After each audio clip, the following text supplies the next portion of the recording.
Hello everyone.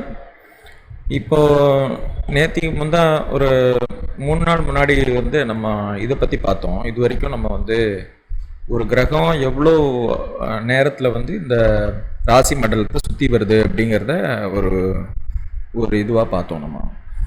இப்போ நம்ம பார்க்க போகிறது ஒரு நட்சத்திரம், அதோடைய அதிபதி, அதோடைய தசா அமைப்பு அப்படிங்கிறது ஒரு மனுஷனுக்கு 120 வருஷம் அவனோட ஆயுள் அப்படிங்கிறது கணிக்கிருக்காங்க. இப்போ இவ்வளோ நாள் நம்ம பார்த்தது அஸ்ட்ரானமி.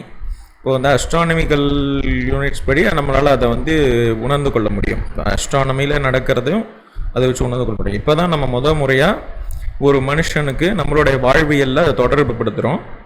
இது ஒரு ஒரு நட்சத்திரத்துக்கு இந்த அதிபதி அப்படின்னு சொல்கிறாங்க. அதே மாதிரி ஒரு மனுஷனுக்கு 120 வருஷம் அவனோட ஆயுள், கலியுகத்தில் 120 வருஷம் அவனோட ஆயுள்னு சொல்லி கணிச்சிருக்காங்க. 120 வருஷம் எல்லோரும் வாழறாங்களான்னு கேட்டால் எனக்கு அதை பற்றி தெரியாது.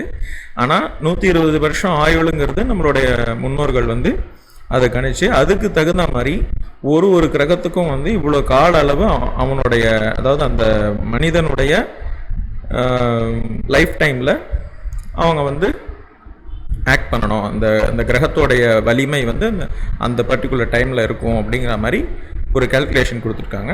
அது பேர் தசா. இப்போ தசா புக்தி அப்படின்றது நிறைய கேள்விப்பட்டிருப்பீங்க. இப்போ இந்த தசா புக்தி கிட்டத்தட்ட நமக்கு டைரக்ஷன் மாதிரி தான். இப்போ நம்மளோட லைஃப்பை எப்படி எடுத்துகிட்டு போகணும், நெக்ஸ்ட் என்ன நடக்க போகுது, இல்லை முன்னாடி என்ன நடந்தது அப்படிங்கிறத நமக்கு ஒரு டைரக்ஷனாக அனுமானமாக நமக்கு சொல்லக்கூடியது தான் அந்த தசா. இப்போ தசா புக்தி ஒரு ஆஸ்ட்ராலஜிக்கல் ப்ரெடிக்ஷன்ஸில் ரொம்ப இம்பார்ட்டண்ட்டு.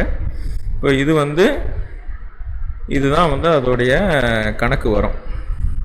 இப்போ கேது பார்த்திங்கன்னா 7 வருஷம், அதே மாதிரி சுக்கிரன் 20 வருஷம் வரும், சூரியன் 6 வருஷம் வரும், சந்திரன் 10 வருஷம், மார்ஸ் 7, ராகு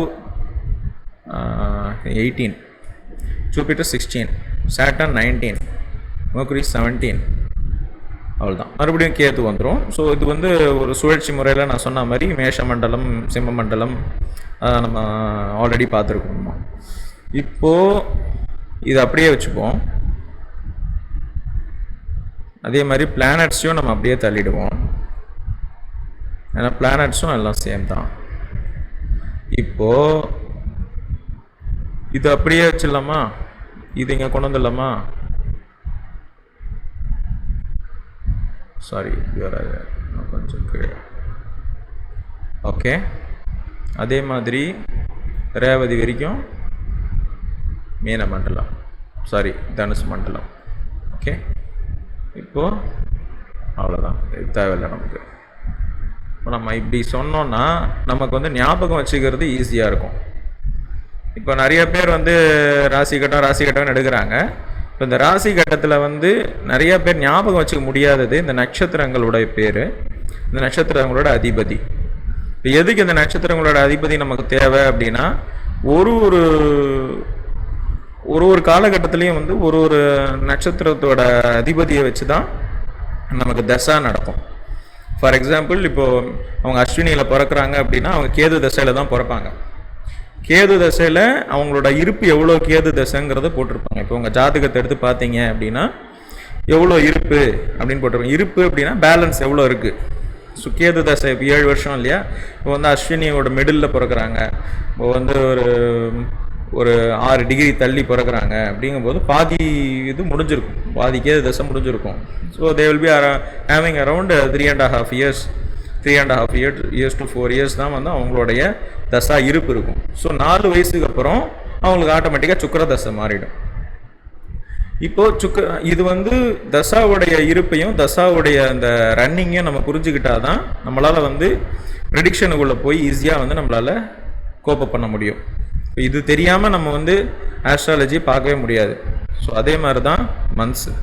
இப்போ மந்த்ஸை எப்படி போட்டிருக்கேன் அப்படின்னா, இப்போது இப்படி இந்த கிரகங்கள் ஒரு ராசி கட்டத்துலேயும் போகுது அப்படிங்கிறத நம்ம பார்த்தோம். அதில் இம்பார்ட்டண்ட்டான ஒரு விஷயம் சூரியன் ஒரு ராசி கட்டத்தில் போகும்போது தான் சூரியன் எந்த ராசி கட்டத்தில் போகுதோ அதை வச்சு தான் அதோடைய மந்த்து. ஃபார் எக்ஸாம்பிள், சூரியன் வந்து மேஷத்துக்குள்ளே போகிறார், ஏரிஸ்குள்ளே நுழையிறார் மேஷத்துக்குள்ளே அப்படிங்கும்போது அவர் உச்சமாவார் இல்லையா?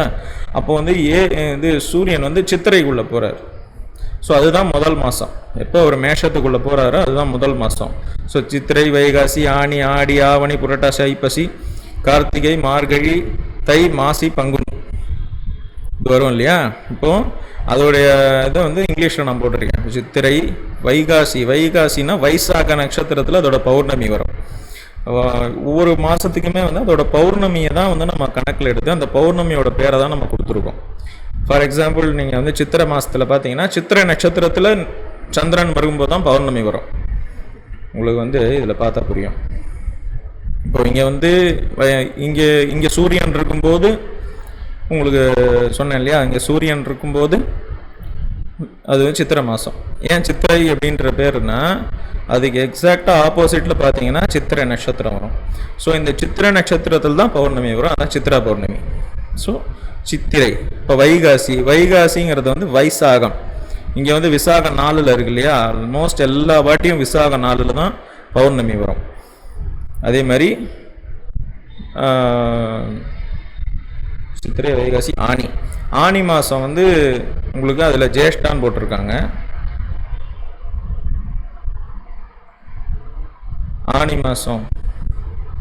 ஆனி மாதம் வந்து இப்போ தான் பௌர்ணமி வரும், சரியா? அப்புறம் ஆடி மாதத்தில் ஆஷாடா, அதாவது ஆஷாட நட்சத்திரம் அப்படிங்கிறது உத்தராட நட்சத்திரம். உத்தராஷாடான்னு பேர் இதில் சான்ஸ்கிரிட்டில். ஸோ உத்தராடத்துக்கு ஆஷாடான்னு பேர். ஸோ அந்த மாதிரி ஒரு இதுலையும் ஸ்ரவணம் அப்படிங்கிறது திருவோணம், அதுவும் மகரத்தில் தான் இருக்குது. அதே மாதிரி பத்ரபதாங்கிறது பூரட்டாதி.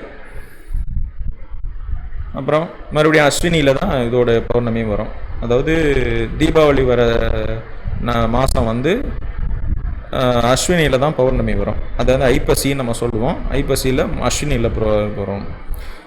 ஸோ இந்த மாதிரி நம்ம வந்து ஒரு நம்ம அன்றாடம் கொண்டாடுற ஒவ்வொரு விஷயத்தையும் நம்மளோட வாழ்வியலோட தொடர்பில் நம்ம வந்து வச்சிருக்கிற ஒவ்வொரு விஷயத்தையும் நம்மளால் ஜோதிஷத்தோடு ஒப்பிட முடியும். இது வந்து நம்மளுடைய வாழ்க்கைக்கு இன்றியமையாத அமையும். இதே மாதிரி வேறு ஃபேக்ட்ஸை நான் அடுத்த வீடியோஸில் பார்க்கலாம். உங்களோட சப்போர்ட்டு, உங்கள் சப்ஸ்கிரைப், லைக் பண்ணுங்கள். இந்த மாதிரி பல விஷயங்கள் உங்களுக்கு வந்து தெரியப்படுத்தணும் அப்படிங்கிறதுக்கு எனக்கு ஒரு உந்துதலாக இருக்கும். Thank you very much.